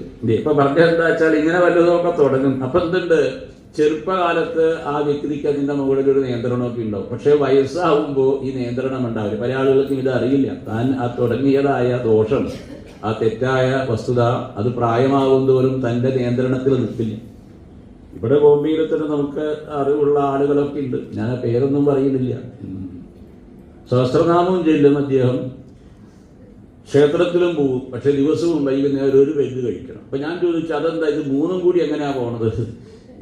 അതൊക്കെ ഒരു രസമാണ് എന്ന് പറയും. ഇന്ന് 70 വയസ്സൊക്കെ ആയുള്ളൂ. ഇത് ഒരു പെഗ്ഗൊക്കെ അടിച്ച അവസാനം ആ സ്റ്റെയർ കേസ് ഇറങ്ങുന്ന സമയത്ത് മറിഞ്ഞു വീഴും. തല എവിടെയോ തട്ടി ആസ്പത്രിയിൽ കൊണ്ടുപോയി. പിന്നെ അവർ 50 ലക്ഷത്തിൻ്റെ ഇൻഷുറൻസ് ഉള്ളതായതുകൊണ്ട് ബ്രെയിൻ ഓപ്പറേറ്റ് ചെയ്തു. 3 മാസം ഉണ്ടായുള്ളൂ. എന്തുണ്ടായി? ആൾ പോയി. അപ്പോൾ ഒരു വീഴ്ചയാണ്. എല്ലാം 100% ആരോഗ്യമുള്ള വ്യക്തിയാണ്, അയാൾക്ക് യാതൊരു പ്രശ്നം ഉണ്ടായിരുന്നു. പറയാൻ കാരണം ഈ പ്രായമാവണ സമയത്ത് പലതും ചെറുപ്പകാലത്ത് അല്ലെങ്കിൽ യൗവനകാലത്ത് തുടങ്ങിയ ദോഷങ്ങൾ, ഇതൊക്കെ ഇത്ര എടുത്തു പറയണത് എന്തിനാ വെച്ചാൽ, എന്തിനാണ് അമ്പലത്തിൽ പോണത്, എന്തിനാണ് നാമം ജപിക്കണത്, അങ്ങനെ ഒരു ഈശ്വരനുണ്ടോ, അതുണ്ടോ ഇതുണ്ടോ എന്നൊക്കെ ആൾക്കാർ ചോദിക്കും. ഈ വളർന്നു വരുന്ന തലമുറയിൽ വി ഹാവ് ടു ഇൻസ്റ്റിൽ ഈ പറഞ്ഞതായ മാനസികമായ ആരോഗ്യത്തിന് ആ വ്യക്തിയുടെ മനസ്സ് ആരോഗ്യപരമായിട്ട് പ്രവർത്തിക്കാൻ ഇങ്ങനെ ഏതെങ്കിലും ഒരു വസ്തുതയെ ആശ്രയിക്കാതിരുന്നാൽ ബാക്കി എന്ത് സമ്പത്തും എന്ത് സൗകര്യങ്ങൾ ഉണ്ടായാൽ, കാരണം ഇന്ന് നമ്മൾ ആ കാഴ്ചപ്പാട് കാണുന്നില്ല. നമ്മളൊക്കെ ഇപ്പം ഇങ്ങനെ ഇവിടെ വന്ന് ഇതൊക്കെ കേൾക്കാനായിട്ടോ അല്ലെങ്കിൽ ക്ഷേത്രത്തിലൊക്കെ ആയിട്ട് വരുന്നുണ്ടെങ്കിൽ നമ്മളിൽ ഈ പറഞ്ഞതായ താല്പര്യം ചെറുപ്പത്തിലെ ആരോ അച്ഛനോ അമ്മയോ നാട്ടുകാരോ ആരോ എങ്ങനെയോ ഇൻസ്റ്റിൽ ചെയ്തുകൊണ്ടാണ് നമുക്കിത് സാധിക്കുന്നത്, അല്ലെങ്കിൽ സാധിക്കില്ല. അപ്പം അതുകൊണ്ട് എന്ത് വേണം, ഈ വരുന്ന തലമുറയിലേക്ക് ഇതിൻ്റെ രീതി പറഞ്ഞു കൊടുക്കണം. അപ്പം അവരോട് ഗായത്രി ജപിക്കൂ എന്നൊന്നും പറഞ്ഞാൽ അവർ കേൾക്കില്ല. അവരോടത് വ്യക്തമായിട്ട് പറയണം. എന്ത് മാനസികമായ ആരോഗ്യത്തിന് ശക്തിക്ക് എന്ത് വേണം, ഈ പറഞ്ഞതായ ഏതെങ്കിലും ഒരു ഉപാസന ആ വ്യക്തിക്ക് ഗുണകരമാണ്, ആ കുടുംബത്തിന് ഗുണകരമാണ്, സമുദായത്തിന് ഗുണകരമാണ്. ഇതിലൊക്കെ വലുതായ മഹത്വമുണ്ട്, ശക്തിയുണ്ട് എന്ന് തിരിച്ചറിയുന്ന ആളുകൾ തീർച്ചയായിട്ടും. പക്ഷെ അത് ആ രീതിയിൽ പറഞ്ഞു കൊടുക്കണം. പൂർവ്വകാലങ്ങളിലൊക്കെ അച്ഛനമ്മമാർ നിർബന്ധപൂർവം ഒക്കെ അടിച്ചേൽപ്പിച്ചിരുന്നു. ഈ കാലഘട്ടത്തിൽ അത് സാധ്യമല്ല. കാരണം പുത്രന്മാരോ പുത്രിമാരോ ഒക്കെ അച്ഛനും അമ്മയിലും വെച്ച് കൂടുതൽ അറിവ് അവർക്ക് പല രീതിയിൽ ഉണ്ടായിത്തീരുന്നുണ്ട്. അപ്പം അതുകൊണ്ടാണ് ഇതൊക്കെ ഇങ്ങനെ പറയുന്നത്. അപ്പം ഇവിടെ ഗായത്രി ജപിക്കാൻ ഒരു വാക്കിൽ പറഞ്ഞുപോയി. ഒരു വാക്കിൽ പറഞ്ഞതിൻ്റെ ഉദ്ദേശം എന്താണെന്ന് വെച്ചാൽ എളുപ്പമായില്ല. അപ്പം ഈ മന്ത്രജപത്തിൽ കൂടെ മനസ്സിനെ ശുദ്ധീകരിച്ച് എടുക്കാനായിക്കൊണ്ട് സാധിക്കും. അപ്പം അതിന് ഇത്തരത്തിലുള്ളതായ സത്സംഗങ്ങൾ, വസ്തുതകൾ, അങ്ങനെ ഗായത്രി അതുകൊണ്ട് ഇങ്ങനെയൊക്കെ ഉള്ള വസ്തുതയായിട്ടും എന്തുകൊണ്ടാണ് പിന്നെ ഈ ഗായത്രി ഉപദേശം കിട്ടിയതായ ബ്രാഹ്മണരായ ആളുകൾ പൊതുവെ ഏത് ജപിക്കുന്നില്ലല്ലോ എന്നൊരു ചോദ്യം ആ കാലത്ത് തന്നെ ഉണ്ടായി. ഈ ദേവി ഭാഗവതം എഴുതിയ കാലത്ത് തന്നെ ചോദ്യം ഉണ്ടായി. കാരണം ഈ മന്ത്രമൊക്കെ ഉപദേശം കിട്ടിയിട്ടും അത് ഉപയോഗിക്കുന്ന ആളുകൾ പൊതുവെ കമ്മിയായിരിക്കാം ആ കാലഘട്ടത്തിൽ. അപ്പോൾ അതിന് ഉപോത്ബലകമായിട്ട് ഏതൊരു ചോദ്യത്തിനും ഏതൊരു പ്രശ്നത്തിനും ഒരു പരിഹാരം പറയണമല്ലോ. അതിന് പരിഹാരമായിക്കൊണ്ട് പറഞ്ഞു, അതിന് കാരണം ഗൗതമന്റെ ശാപമാണ്. ഗൗതമൻ ബ്രാഹ്മണനായിരുന്നില്ല, എങ്കിലും ഗൗതമന് ഗായത്രി ഉപദേശം കിട്ടിയതുകൊണ്ട് ആ പറഞ്ഞ രീതിക്ക് ഗൗതമൻ ഗായത്രി ഉപാസിച്ചു. അതുകൊണ്ട് അദ്ദേഹത്തിന് അനുഗ്രഹമുണ്ടായി. സൂര്യൻ അദ്ദേഹത്തിന് ഒരു അക്ഷയപാത്രം കൊടുത്തു എന്നാണ്. അക്ഷയപാത്രമൊക്കെ നമുക്കറിയാം. അക്ഷയപാത്രം എവിടെയാണുള്ളത്? അടുക്കളയിലോ? അത് ഫ്രിഡ്ജ് തന്നെ. പണ്ട് അക്ഷയപാത്രം എന്ന് പറഞ്ഞു, ഇപ്പൊ ഫ്രിഡ്ജാണത്. അതിപ്പോ അടുക്കളയിൽ അക്ഷയപാത്രം ഉണ്ടാവും. കാരണം എന്ത് കാണാനാലും അമ്മ ഓടി അതിനകത്താവുന്നു. വീട്ടിൽ 2 അതിഥികൾ വന്നാൽ ആദ്യം അവിടേക്കാ ഓടുക. ഫ്രിഡ്ജിൽ എന്തൊക്കെയാ പഴത് ബാക്കി. അതാണ്.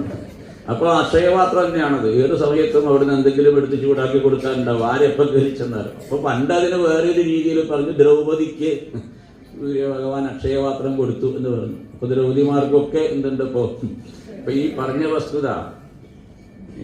അതുകൊണ്ട് ഈ ഗൗതമനും ഇങ്ങനെ ഒരു അക്ഷയപാത്രം കിട്ടി. അപ്പൊ അതിൽ എത്ര ആഹാരം വേണമെങ്കിലും ചോദിച്ചാൽ, ഗൗതമൻ ചോദിച്ചാൽ കിട്ടും. അപ്പോഴാണ് ആ രാജ്യത്ത്, ഗൗതമൻ താമസിക്കുന്ന രാജ്യത്ത് എന്തെന്നില്ലാത്തതായിട്ടുള്ള വരൾച്ചയുണ്ടായി. ആഹാരത്തിന് ആളുകൾക്ക് വിഷമമായി. അപ്പോഴാണ് ഗൗതമന്റെ ആശ്രമത്തിൽ ചെന്നാൽ ആഹാരം ലഭിക്കും എന്ന് കരുതി ആളുകളൊക്കെ ഈ ഗൗതമന്റെ ആശ്രമത്തിൽ ആഹാരത്തിനായിട്ട് വരാൻ തുടങ്ങി. ഗൗതമനാണെങ്കിൽ വളരെ സന്തോഷത്തോടു കൂടി അവർക്കൊക്കെ ആഹാരം കൊടുത്തുകൊണ്ടിരുന്നു.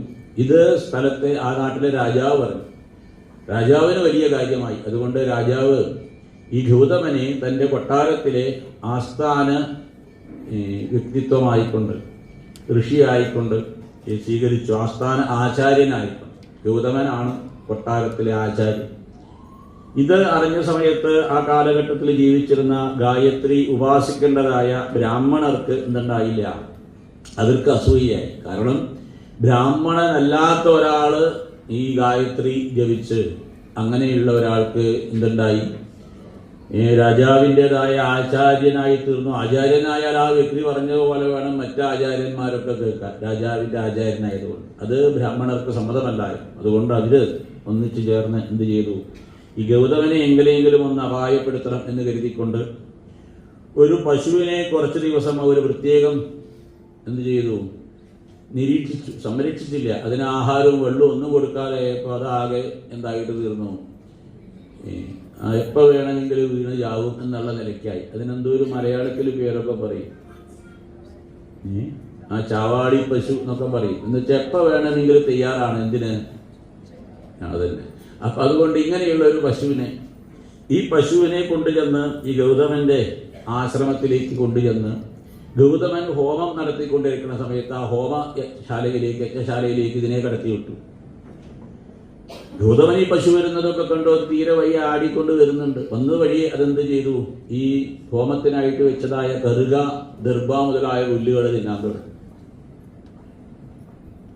ഒരു ഹോമത്തിന് ഇരുന്ന് കഴിഞ്ഞാൽ ഹോമം മുടിച്ച് എഴുന്നേൽക്കാം. മുടിക്കുക എന്ന് പറഞ്ഞാൽ അത് മുഴുവിച്ചിട്ട് എഴുന്നേൽക്കാൻ പാടുന്ന നിയമമുണ്ട്. ഈ ഗൗതമനാണെങ്കിൽ എഴുന്നേറ്റ് പശുവിനെ ആട്ടിവിടാൻ വയ്യ. അപ്പം അതുകൊണ്ട് എന്ത് ചെയ്തു, അടുത്തുണ്ടായിരുന്ന ഒരു ചമതക്കോലെടുത്ത് ആ പശുവിനെ എറിഞ്ഞു. അത് പശുവിന്റെ നെറ്റിയിൽ തന്നെ കൊണ്ടു. ഉടനെ പശു അവിടെ വീണ് മരിച്ചു. കാരണം പശുവിന് അത്രയും ശക്തി ഉണ്ടായിരുന്നു. ഇത് ആ ബ്രാഹ്മണര് നോക്കി നിന്നു. ഉടനെ തന്നെ രാജാവിനോട് ചെന്ന് പറഞ്ഞു, ഗൗതമൻ ഗോവധം ചെയ്തു, പശുവിനെ കൊന്നു. ഗോവധം ചെയ്യുക എന്നൊക്കെ പറഞ്ഞാൽ അതും ഒരു ബ്രാഹ്മണൻ ചെയ്യുക എന്ന് പറഞ്ഞാൽ വലിയ അപരാധമാണ്. അതുകൊണ്ട് ഗൗതമനെ എന്തു വേണം, ഇറക്കി വിടണം ആചാര്യസ്ഥാനത്ത് നിന്ന് എന്ന് ഇവരും ചെന്ന് പറഞ്ഞു. അപ്പോഴാണ് രാജാവ് മന്ത്രിമാരുമായിട്ട് ഗൗതമന്റെ ആശ്രമത്തിൽ വന്നു അന്വേഷിച്ചപ്പോഴാണ് ഗൗതമന് നടന്ന കാര്യങ്ങൾ മനസ്സിലായത്. പശു ഒറ്റയ്ക്ക് വന്നതല്ല, പിന്നാരാ, ഈ ബ്രാഹ്മണർ കൊണ്ടുവന്നിട്ടതാണ്. അതുകൊണ്ട് അവിടെ വെച്ച് ഗൗതമൻ കയ്യിൽ ജലമെടുത്ത് ശപിച്ചു എന്നാണ് നിങ്ങൾ. അതായത് ബ്രാഹ്മണനായിട്ട് ഗായത്രി ഉപദേശം കിട്ടിയാലും നിങ്ങൾക്ക് എന്തുണ്ടാവില്ല, അത് ജപിക്കാനായിട്ട് തോന്നില്ല എന്ന് അങ്ങനെ ഒരു ഗൗതമ ശപമുണ്ടായി എന്ന് പറഞ്ഞിട്ട് എന്ത് ചെയ്യാം എന്ന് പറഞ്ഞ് രക്ഷപ്പെടാം. എന്തുകൊണ്ടാ, അയ്യോ എനിക്ക് സമയമൊന്നുമില്ല ഗായത്രി ജപിക്കാൻ. കാരണം പണ്ട് ഗൗതമൻ ജപിച്ചിട്ടുണ്ട്, എളുപ്പമായി. ഇനിയിപ്പോൾ പറഞ്ഞതിൻ്റെ വസ്തുത, ഏതൊരു കാര്യത്തിനും അതിൻ്റെതായ ഒരു ഒഴിവ് കഴിവ് പറയാം. അപ്പോൾ ഈ ഗൗതമന്റെ കഥ പറഞ്ഞത് അതിനു വേണ്ടിയല്ല, പിന്നെന്തിനാണ്? ആ ബ്രാഹ്മണനല്ലാത്ത വ്യക്തി പോലും ഗായത്രിയെ ഉപാസിച്ചപ്പോൾ അത്രയും ശ്രേഷ്ഠമായ ഒരു തലത്തിലെത്തി എന്ന് പറഞ്ഞാൽ ബാക്കിയുള്ള ആളുകൾ തീർച്ചയായിട്ടും എത്തുമെന്ന് പറയാനാണ് ആ പറഞ്ഞതായ ചരിത്രം. അങ്ങനെ കാരണം ഈ അസൂയയാണ് ഒരു വ്യക്തിത്വത്തിന്റെ ഏറ്റവും വലുതായ വളർച്ചയ്ക്ക് വിഘാതം എന്ന് പറയാനായിക്കൊണ്ട്. പിന്നെ ചർച്ച വന്നതായ ഭാഗമാണ് ഇന്ദ്രന്റേതായ അഹങ്കാരം. അസുരന്മാരെയൊക്കെ തോൽപ്പിച്ചതോടുകൂടി ഇന്ദ്രന് എന്തെന്നില്ലാത്തതായ അഹങ്കാരമുണ്ടായി. താൻ കാരണം ജയിച്ചു എന്നൊക്കെ അറിഞ്ഞ താല്പര്യമുണ്ടായി. സത്യത്തില് ഈ ശുംഭനിശുംഭന്മാരെയൊക്കെ വധിക്കാനായിക്കൊണ്ട് ദേവിയുടേതായ അനുഗ്രഹമുണ്ടായി. ദേവി തന്നെ രൂപം മാറി കരിങ്കാളി കൗശികയായിട്ടൊക്കെ വന്നിട്ടാണ് ശുംഭനിശുംഭന്മാരെ വധിച്ചത്. പക്ഷേ ശുംഭനിശുംഭന്മാരുടെ വധമൊക്കെ കഴിഞ്ഞപ്പോൾ അതിൻ്റെതായ ക്രെഡിറ്റൊക്കെ ആര് ഏറ്റെടുത്തു? ഇന്ദ്രൻ. അതോടുകൂടി ഇന്ദ്രന് എന്തെന്നില്ലാത്ത അഹംഭാവമുണ്ടായി. അങ്ങനെയുള്ളതായി ഇന്ദ്രന്റെ അഹങ്കാരത്തെ ഒഴിവാക്കാനായിക്കൊണ്ട് ദേവി തന്നെ പ്രത്യക്ഷമായി എന്ന. ദേവി ഒരു തേജസ്സായിക്കൊണ്ട് ആ ചക്രവാളത്തിൽ, ഈ പറഞ്ഞതായ ആകാശത്തിന്റെ ചക്രവാളത്തിലായിട്ട് ഒരു വലിയ തേജപുഞ്ചം, വലുതായിട്ടുള്ള ഒരു പ്രകാശമുണ്ടായിരുന്നു. ഈ പ്രകരണം ദേവി ഭാഗവതത്തിൽ പറയുമ്പോൾ യക്ഷപ്രശ്നം എന്നാണ് അതിന് പേര്. കേനം എന്നൊരു ചോദ്യമാണ്. കേനം എന്ന് പറഞ്ഞാൽ ആര് എന്ന ചോദ്യമാണ്. അപ്പം അത് അങ്ങനെ ആയതുകൊണ്ട് പൊതുവെ ആളുകൾ തെറ്റായിട്ട് പറയും കേനോപനിഷത്ത്. ദേവി ഭാഗവതത്തിൽ കേനോപനിഷത്തല്ല, അത് ഉപനിഷത്തായിട്ട് അതിനൊരു ബന്ധമില്ല. ഈ കേനം എന്നുള്ള സംസ്കൃത പദമാണ്. അത് പ്രശ്നം എന്ന ചോദ്യം എന്നേ അർത്ഥമുള്ളൂ. കേനോപനിഷത്ത് എന്ന് പറഞ്ഞാൽ കുറേ ചോദ്യങ്ങൾ ഉള്ളതാണ്, അതുകൊണ്ടാണ് ഇതിന് കേനോപനിഷത്ത്. പക്ഷെ കേനോപനിഷത്തല്ല ദേവി ഭാഗവതത്തിൽ പറയുന്ന. ദേവി ഭാഗവതം പഠിച്ച ആളുകൾ പോലും ദേവി ഭാഗവതത്തിലെ കേനോപനിഷത്ത് അങ്ങനെയല്ല, കേനം യക്ഷപ്രശ്നം എന്നാണ് പറയുന്നത്. അപ്പോൾ ഇന്ദ്രന് ഈ പ്രകാശം കണ്ട സമയത്ത് അത്ഭുതമായി. ഇന്ദ്രൻ കരുതി അത് ഈ അസുരന്മാർ തന്നെ ചെയ്യുന്ന എന്തോ മറിമായമാണ്, അസുരന്മാരാരോ രൂപം മാറി വന്നതാണ്. അതുകൊണ്ട് അന്വേഷിക്കാനായിക്കൊണ്ട് വായു ഭഗവാനെ പറഞ്ഞയച്ചു എന്നാണ്. വായു ഭഗവാൻ അവിടെ ചെന്നു. ഈ വെട്ടിത്തിളങ്ങുന്നതായ ആ തേജസ്സിന്റെ അടുത്ത് ചെന്ന സമയത്ത് വായു ഭഗവാൻ പറഞ്ഞു, ആരാണ് ഇത്ര പ്രകാശത്തോടുകൂടിയൊക്കെ പ്രകാശിക്കുന്നത്? അപ്പോഴാണ് മറുചോദ്യമുണ്ടായത്. ചോദിക്കുന്നത് ആര് എന്ന് ശബ്ദം മാത്രമേ കേട്ടുള്ളൂ. ഉടനെ അഗ്നി ഭഗവാന്, ഈ പറഞ്ഞതായ വായു ഭഗവാന് പറയാൻ കുറേ ഉണ്ടായിരുന്നു. ഞാൻ മാരുതനാണ്, ശക്തനാണ്, ഞാൻ വിചാരിച്ചാൽ വലിയ കൊടുങ്കാറ്റുണ്ടാക്കി ഭൂമിയിലുള്ള ഏതിനെയും മറിച്ചിടാൻ കഴിവുള്ളവനാണ്, ഹിമാലയത്തെ പോലും പറത്തിക്കൊണ്ടുപോകാൻ കഴിവുള്ളവനാണ്, എന്നെ പോലെ ശക്തനായിട്ട് ആരുമില്ല എന്നൊക്കെ ഈ വായു ഭഗവാൻ അവിടെ നിന്ന് പറഞ്ഞപ്പോൾ പെട്ടെന്ന് ആ തേജോപുഞ്ചത്തിൽ നിന്ന് അടുത്ത ഒരു ശബ്ദമുണ്ടായി. എങ്കിൽ ഈ വായു ഭഗവാനെ അങ്ങയുടെ മുന്നിലായിട്ട് ഒരു ചെറിയ പുൽക്കൊടി കാണും. പുൽക്കൊടി എന്നൊക്കെ പറഞ്ഞാൽ അറിയാലോ, ഗ്രാസ് ബ്ലേഡ് ഇംഗ്ലീഷിലൊക്കെ പറയേണ്ടി വരും, മലയാളത്തിൽ. ആ പുൽക്കൊടി ഒന്ന് അങ്ങ് കത്തിക്കൂ, ഇത്രയൊക്കെ ആ പുൽക്കൊടി ഒന്ന് പറത്തു. അങ്ങ് ഈ പർവ്വതം പറത്താന്ന് പറഞ്ഞ ആളാണല്ലോ, ഒന്ന് ശ്രമിച്ചു നോക്കൂ.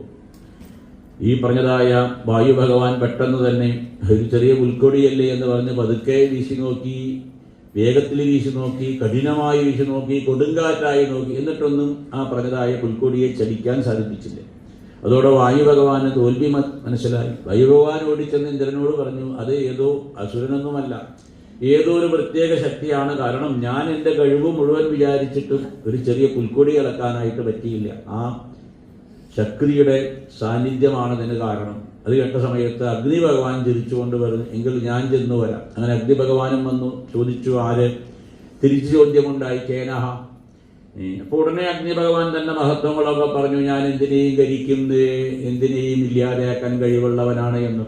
അപ്പോഴാണ് ആ പുൽക്കൊടിയെ ഒന്ന് കത്തിച്ചു കാണിക്കൂ എന്ന് ആ തേജസ്സിൽ നിന്ന് ശബ്ദമുണ്ടായി.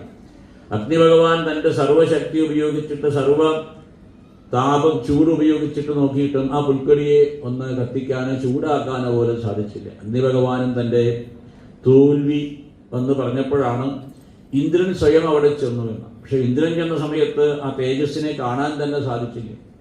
ഇന്ദ്രൻ അവിടെ ചെന്ന സമയത്ത് ചോദിച്ചു, ആരാണ് ഈ തേജസ്സായിട്ട് ഇവിടെ ഉണ്ടായത്? അപ്പോഴാണ് ദേവി ഇന്ദ്രനോട് പറഞ്ഞു, ഇന്ദ്ര, അങ്ങ് ദേവന്മാരും ഒക്കെ ചേർന്ന് പ്രാർത്ഥിച്ച് പ്രത്യക്ഷമാക്കിയ ആ ദേവീശക്തി തന്നെയാണ് ഞാൻ. ഇന്ദ്ര, അങ്ങയുടേതായ ശക്തിയൊക്കെ, അങ്ങയുടേതായ പ്രവർത്തനശേഷിയൊക്കെ ഈ ശക്തിയിൽ നിന്നുണ്ടായതാണ്, അങ്ങയിൽ നിന്നല്ല. ഇത് അങ്ങ് ഓർക്കുന്നത് നല്ലതാണ് എന്നുള്ളതായ ദേവിയുടെ വാക്കുകൾ കേട്ടപ്പോൾ ഇന്ദ്രന് വലുതായ ലജ്ജ തോന്നി. ഇന്ദ്രൻ അവിടെ വീണ് നമസ്കരിച്ച് ആ ദേവിയെ ത്രൈലോക്യത്തിൻ്റെ, 3 ലോകത്തിൻ്റെയും ശക്തി രൂപിണിയായിട്ട് സ്തുതിച്ചു എന്ന് പറഞ്ഞുകൊണ്ടാണ് ആ കേനപ്രശ്നം അല്ലെങ്കിൽ യക്ഷപ്രശ്നം എന്നുള്ള കഥ പറഞ്ഞ വസ്തുത. ഓരോ വ്യക്തി, ഇന്ദ്രന്റെ കഥ എന്ന് പറഞ്ഞത് വസ്തുത എന്താ? ഈ ലോകത്തിലുള്ള ഇന്ദ്രൻ എന്നാൽ മനസ്സിന്റെ പ്രതീകമാണ്. മനുഷ്യന്റെ മനസ്സിന്റെ പ്രതീകമായിട്ടാണ് ഇന്ദ്രനെ പറയുന്നത്. മനുഷ്യന്റെ ബുദ്ധിയുടെ പ്രതീകമാണ് ബ്രഹ്മാവ്. ഇന്ദ്രന്റേതായ പ്രവർത്തനങ്ങളൊക്കെ ഏറെക്കുറെ മനുഷ്യ മനസ്സിൻ്റെതായിട്ടുള്ളതായ ഇതുപോലെയാണ്, പ്രവർത്തനം പോലെയാണ്. അപ്പം എന്തു വേണം?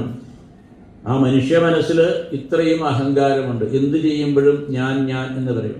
നമ്മുടേതായ ഓരോ പ്രവർത്തനവും ആ ശക്തി ദേവിയുടെ സാന്നിധ്യം കൊണ്ട് സാധിക്കണു എന്ന് പലപ്പോഴും നമ്മൾ തിരിച്ചറിയുന്നില്ല. അതുകൊണ്ട് എന്തുണ്ടായിട്ട് തീരണു? അഹങ്കാരം ഉണ്ടായിട്ട് തീരണം. ഈ പറഞ്ഞതായ ഈ മനസ്സിൻ്റെ ഈ തെറ്റായ ധാരണ, മനസ്സിന് ഇങ്ങനെയുള്ളതായ ശരി അറിയാനുള്ള കഴിവില്ലായ്മ, തെറ്റിനെ ശരിയായിട്ട് കാണുന്നൊരു രീതിയൊക്കെ മനസ്സിനുണ്ട് എന്നാണ്. അതിനാണ് പൂർവ്വത്തിലൊക്കെ മായ എന്ന പദം, മനുഷ്യന്റെ മനസ്സിൻ്റെതായ ഒരു രീതിയാണ് ഈ മായാബാധ എന്നത്, ഇല്യൂഷൻ എന്നൊക്കെ പറഞ്ഞു.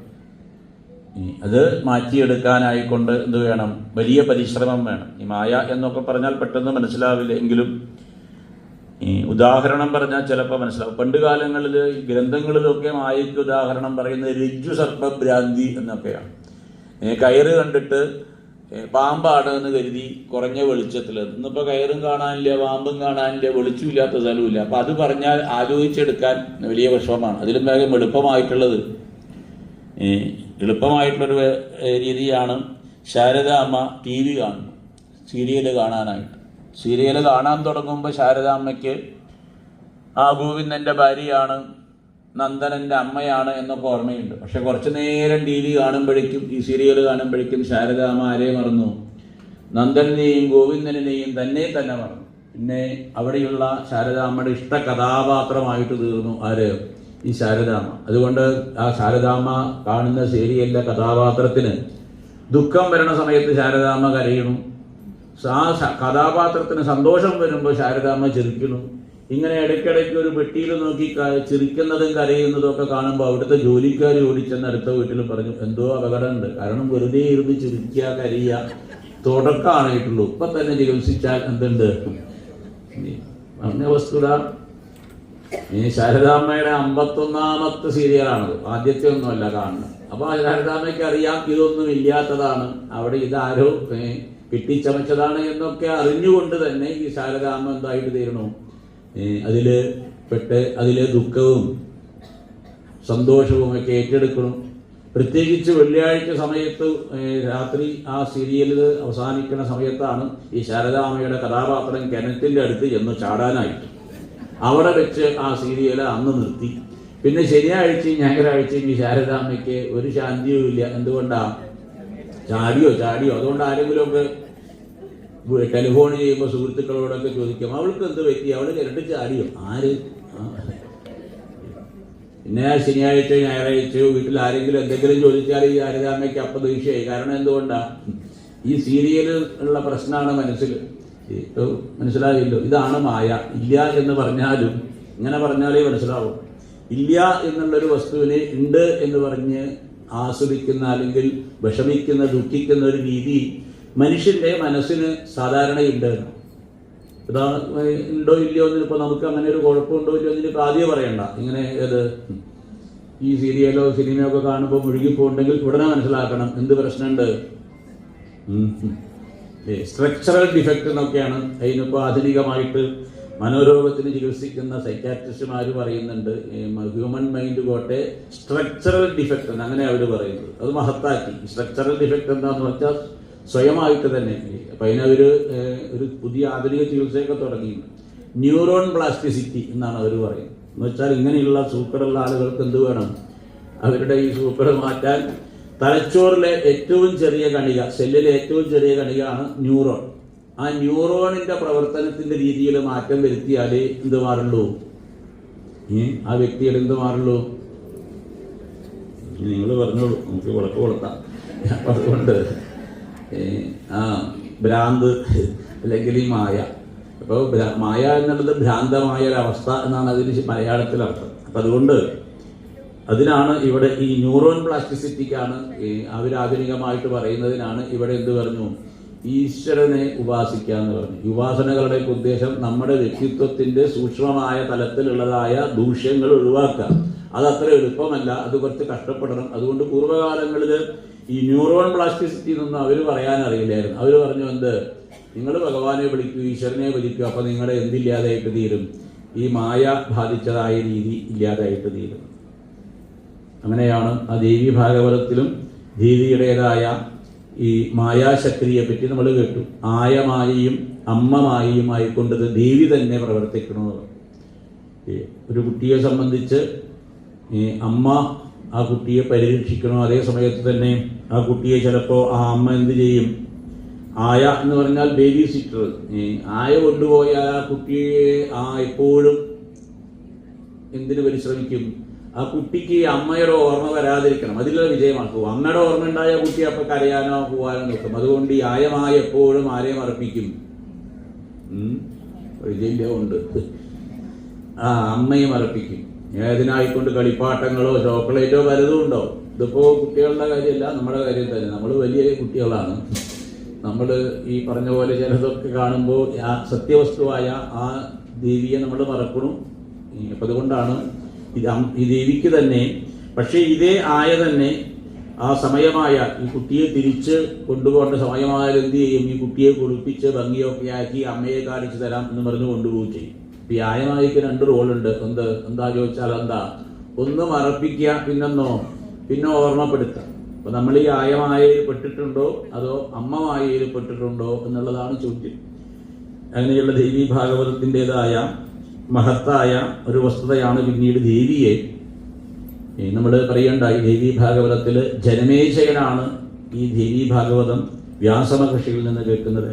അങ്ങനെ 9ാമത്തെ ദിവസം ഇത് സമർപ്പിക്കുമ്പോൾ പരീക്ഷത്തിൻ്റെതായ ആത്മാവ് ആ ദേവീ സന്നിധിയിൽ ദേവിയുമായിട്ട് ലയിച്ചു ചേർന്നതായ ഒരു കാഴ്ച ഉണ്ടായി. ആ കാഴ്ച വർണ്ണിക്കുന്ന ഭാഗമാണ്. 18 കോട്ടകൾക്കുള്ളിലായിക്കൊണ്ടുള്ള ദേവിയെ നവരത്ന മണ്ഡപത്തിലായിട്ട് കണ്ടു. ഭുവനേശ്വരി ആണ് ദേവി. ദേവീ ഭാഗവതത്തിൻ്റെതായ പ്രധാന മൂർത്തി പൂജ ഭുവനേശ്വരിയാണ്. പൂർവ്വകാലങ്ങളിൽ കേരളത്തിലെ പ്രത്യേകിച്ച് നായർ തറവാടുകളിലൊക്കെ ഈ ഭുവനേശ്വരിയെ പൂജിക്കുന്ന രീതി ഉണ്ടായിരുന്നു, ഉപാസനയുണ്ടായിരുന്നു. സന്തതികൾക്കും സമ്പത്തിനും അതുപോലെ രോഗനിവാരണത്തിനും ഒക്കെ ഭുവനേശ്വരി, ത്രിഭുവനേശ്വരിയാണ് പിന്നെ ഭുവനേശ്വരി ആയിട്ട് ലോപിച്ചത്. അപ്പോൾ ആ ഭുവനേശ്വരിയെ ജനമേജയനും വ്യാസനും ഓരോ കോട്ടകൾ കടന്ന് കണ്ടു എന്ന് പറയുന്ന ആ ഭാഗത്തിൻ്റെതായ വർണ്ണനയാണ്. അത് ഓരോ കോട്ടകളിൽ എത്തുന്ന സമയത്ത് അവിടെയുള്ളതായ പല അത്ഭുതകരമായ കാഴ്ചകൾ കണ്ടുകൊണ്ടാണ് അവർ മുന്നോട്ട് പോയത്. ഇപ്പം ഇരുമ്പ് കോട്ട മുതൽ പിന്നീട് നവരത്ന കോട്ട വരെ 18 കോട്ടകളാണ്. അതിൻ്റെ പ്രതീകമായിട്ട് നമ്മൾ ഓരോ കോട്ടയിലും ആ ദേവിയുടേതായ സാന്നിധ്യം പറയാനായിക്കൊണ്ട് ഇവിടെ ഓരോ വിളക്കുകൾ കത്തിക്കും. 18 കോട്ടയായതുകൊണ്ട് 72 വിളക്ക്, 4 വിളക്ക് വീതം 72ഓളം പേര് ഇത് തന്നതുകൊണ്ട്, അതിൽ നെയ്വിളക്ക് സമർപ്പിച്ചിട്ടുള്ളത് കൊണ്ട് അവർക്കായിക്കൊണ്ട് 72 വിളക്ക്. അപ്പോൾ അതാത് ആളുകൾക്ക് നമ്പർ കൊടുത്തിട്ടുണ്ടാവുന്നത്.